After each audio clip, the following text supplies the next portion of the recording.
Tonight, this man, Fernando Torres, is facing charges for impersonating a police officer. According to this JSO arrest and booking report, on the morning of Thursday, December 30th, 41-year-old Torres was driving north on I-95 from the Orlando area when he pulled someone over on the University Boulevard on-ramp. There was Officer Diaz up there, observed what he thought was a regular traffic stop by a police officer up in their jurisdiction by an unknown car, a car that he was not familiar with. Operations Commander Sean Hines with the Green Cove Springs Police Department confirmed the unmarked car was being used illegally.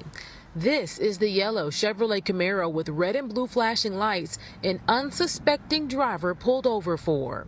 In the report, JSO Officer Diaz said he pulled over to assist who he thought was another officer on a traffic stop, which is pretty normal officer etiquette. As Officer Diaz got closer, the officer said Torres noticed him, handed an item back to the person he pulled over, got back into the car, and merged back onto 95.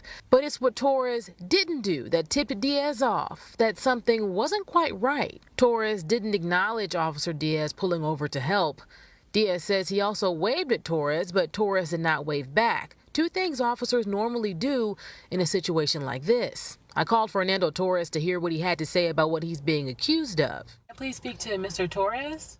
Torres later called me back to say he's been advised by counsel not to give a comment. However, according to the JSO arrest report, Torres is no longer an employee with the dealership. The person's not trained as a law enforcement officer. That person, by doing an illegal stop, is actually putting himself in the same dangerous situation that law enforcement puts themselves in every day. Now tonight, Torres is out on bond, but I spoke with our Action News WJAX law and safety expert, Dale Carson, about how many years that Torres could be facing for impersonating an officer and what you need to know when you were pulled over by an officer. That's next on Action News WJAX at 6. Reporting live from the Green Cove Springs Police Department, Courtney Cole, Action News WJAX.